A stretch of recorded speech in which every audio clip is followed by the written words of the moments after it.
Good afternoon, everyone. It's Hanifa Menon from hearthealthbrainhealth.com, encouraging healthy grieving and mindful action. Today, of course, because I'm creating this course on spirituality, my mind and thoughts are all caught up in the spiritual journey.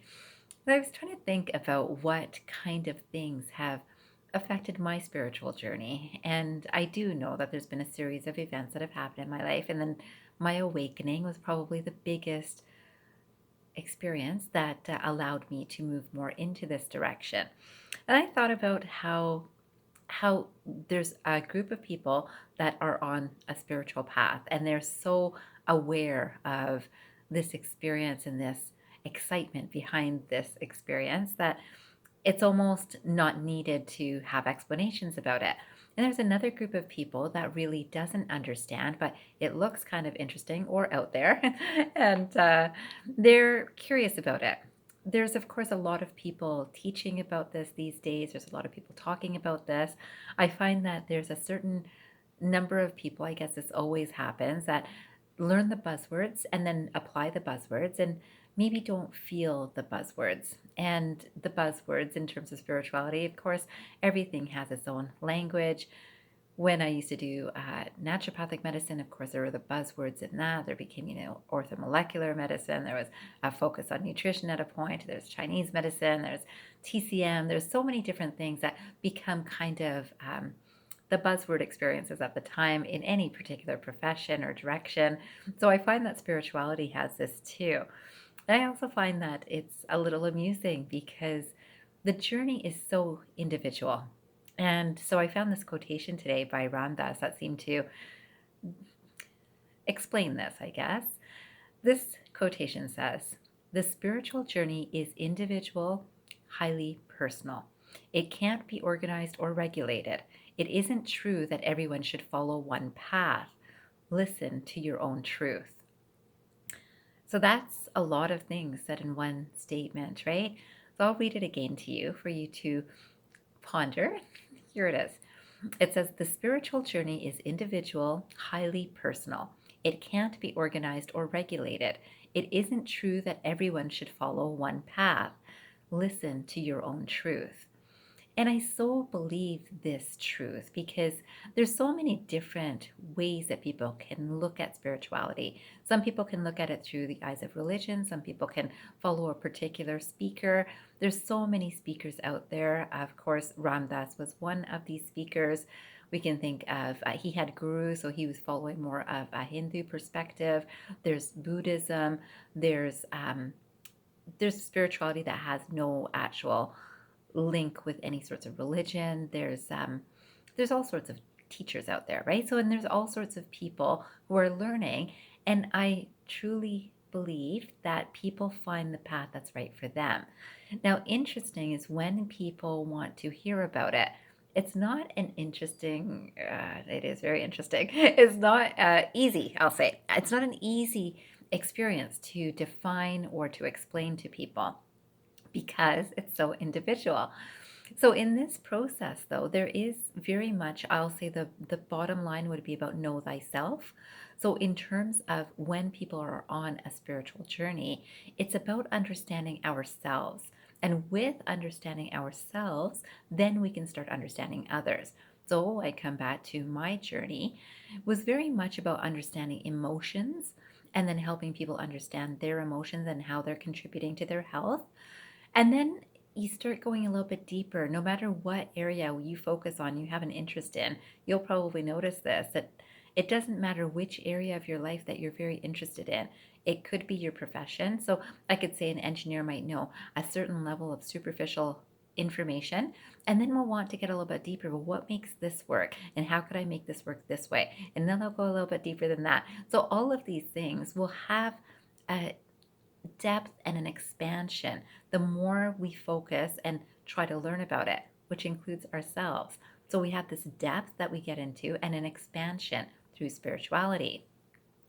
And I find that this journey, because it's so independent and individual and very personal, independent in terms of the self, there's no one but yourself that will know your own truths, right?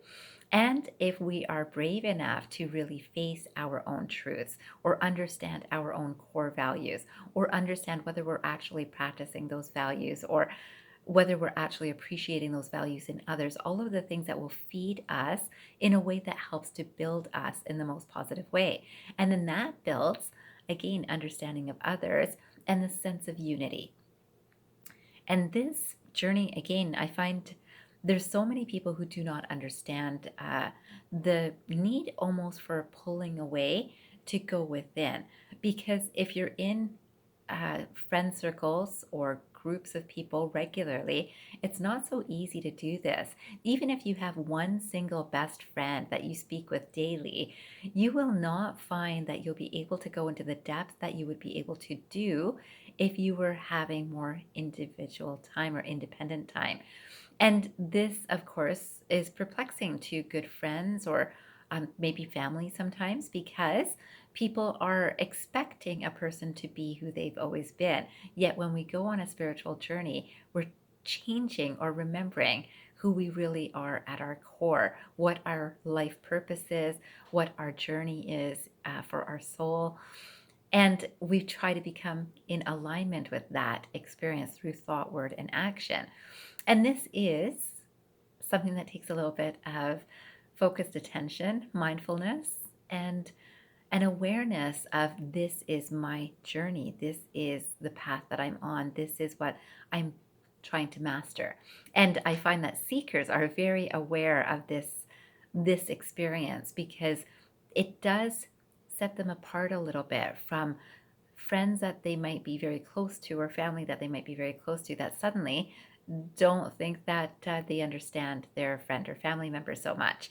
Seekers often understand each other and will have this shared experience of, yeah, that's your experience, this is my experience. And each one will be different and individual. And yet, there is this bonding of energy, of understanding. And it's such a beautiful experience because those people come into our lives too as we are growing in this direction. Just as, again, an engineer might become friends with more and more engineers, and they might be excited about this is how I see this, and this is how I see this. And it's exciting to share this common goal or interest, right? And the same thing happens with spirituality. There is another quote that I came to, and this can also apply to spiritual seekers amongst themselves because, again, the journey is very personal. So, this quotation was by Paulo Coelho, and this says, some people around you will not understand your journey. They don't need to, it's not for them. I love that. So again, it says, some people around you will not understand your journey. They don't need to. It's not for them. So remember that even two people who are on a spiritual journey will go in their own directions that gets them to the place that they are seeking. Yet the journey, the steps are very, very similar. So the understanding is there. And then there is ego detachment, right? So getting away from the ego of it has to be this way, or this is right, or this is not right. It's just kind of that curious appreciation for individual journeys. And this is the journey of understanding the self to understanding others and creating that unity experience, right? The unity consciousness. I also loved this quotation that I would like to finish this video with, which is by Neale Donald Walsch. And I was so pleased with this because I had a conversation about something with a friend just the other day that this quotation really resonates with me because of that conversation. And I'll read it to you. So again, this is by Neale Donald Walsch, and the quotation says, live authentically, live your truth. And if you love me for anything, love me because I live mine. Isn't that beautiful? Because when you see someone who is living their truth and living authentically, I know that I love seeing that, and I hope that you do too. So when you are seeing people living authentically and loving what they're living, love them for it because this is their journey, and your appreciation for it will only strengthen their direction for their soul's purpose. I leave you with that today, and I hope that you will spend 5 minutes after this video just thinking about what is it about your own spiritual journey? What are your core values? What are the things that are really meaningful to you, that regardless of what anyone else says, you know this is your truth? That's a big question to think about. So 5 minutes might not do it. You might take the day thinking about it or pondering it even in and out of the day. But I hope at least 5 minutes you can just sit and think, what is it that means the most to you, that you know you're being pulled towards again and again? I hope you spend 5 minutes to do that. It's again a big thought. It's definitely something that spiritual seekers probably spend their lives um, getting deeper and deeper about, coming to more and more awareness about. But if you spend 5 minutes, at least you get just a glimpse of an awareness of what your mind is thinking and focused on and drawn to, and what's important for you. I hope you do that, and I hope you have a fabulous day ahead, and I hope you remember, transform your mind and transform your life. Have a great day, everyone.